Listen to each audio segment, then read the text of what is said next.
what's up you guys? Josh here back on another video, and today we're going to be unboxing and me giving my thoughts on the Shure SM7B and why I went with that over the Shure SM7dB. So let me go ahead and move some of this stuff out of the way so we just have the microphone in place, and then I'll give you some of my thoughts on why I went with this versus the other and kind of how it works with my setup. All right, so real quick, as you guys might be able to see, I've got a Focusrite 16i16 that I'm going to be using this with, as well as this microphone arm, and I've got everything hooked up, ready to go. All I've got to do is plug it in. For reasons why I went with that, especially for a setup as simple as mine, check out my other video, the one posted right before this one, where I talk about why I went with the 16i16 for my setup. But anyways, I've got the Shure SM7B. I've had this microphone before, had to kind of sell my audio equipment some time ago, but back into it again.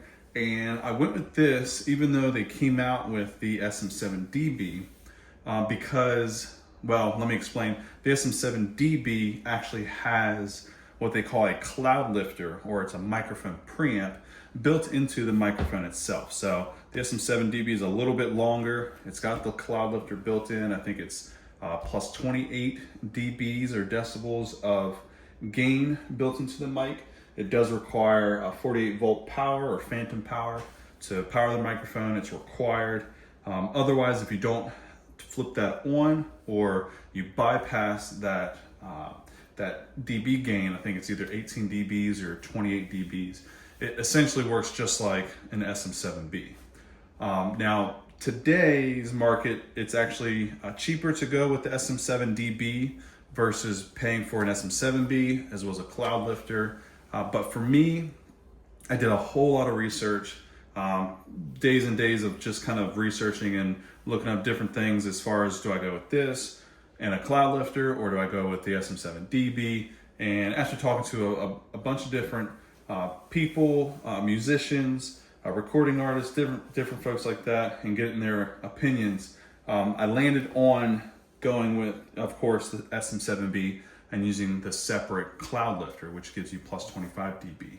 And basically, it comes down to, kind of separating out the duties of the different pieces of audio equipment, right? So this is focused solely on being the best microphone it can be. The Cloudlifter is built separately, totally dedicated to being a preamp, and having those functions kind of separated. If something were to go wrong with a piece of equipment down the line, from the microphone to the preamp to the interface to the computer, it's a lot easier to identify the problem and get it rectified or warranted or whatever the case may be. So that's why I've kind of kept it separate. I've also seen some people say that the gain obtained through the separate Cloudlifter is cleaner. It's got a smaller or a lower noise floor compared to the SM7dB, which has it built in. So with all of those things in mind, decided to just keep it separate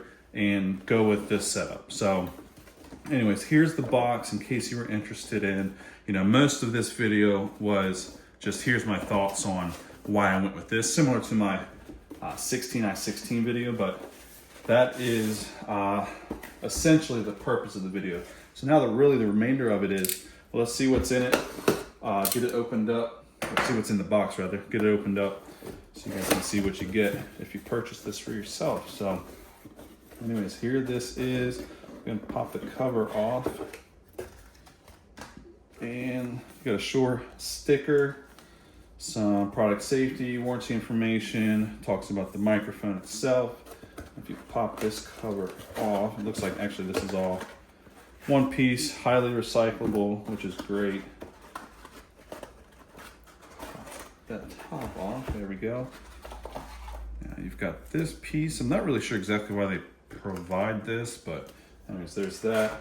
You've got kind of a wire strap, help keep things organized. Not really going to be using that. And of course, the microphone itself, which is, I've always been impressed by the quality of it, and really interesting to have that XLR input on a separate kind of, wire going from the bottom of the mic over to that connector. But it's going to connect you know, right into here. I'll get that set up. There should be an adapter either here or here. I think I might have to just pop this off to make that work. I had this set up in the past, so I know it's gonna work, but there you have it. I had one of these in the past. This wire kind of popped off, so when I get another one, I would just kind of check it, give it a little tug, make sure it's not gonna pop off, which feels really good there. Everything looks good. Checking out the back, you've got these different functions. You can look up kind of what each one does, but I know one of them controls the lower end where it kind of removes some of the bass, and then the other one controls the mid-range. So anyways, there's the microphone, and then I think the last thing you get in the box, we'll just set that here, is a much larger windscreen. Okay, so here's that adapter I was talking about to get it to work with a lot of these microphone arms. And then the larger, much larger windscreen. I don't see anybody really using this unless they're outside, of course. So, all right, thank you guys again for watching and listening to my thoughts on the SM7B, why I went with it over the SM7dB. And until next time, take care.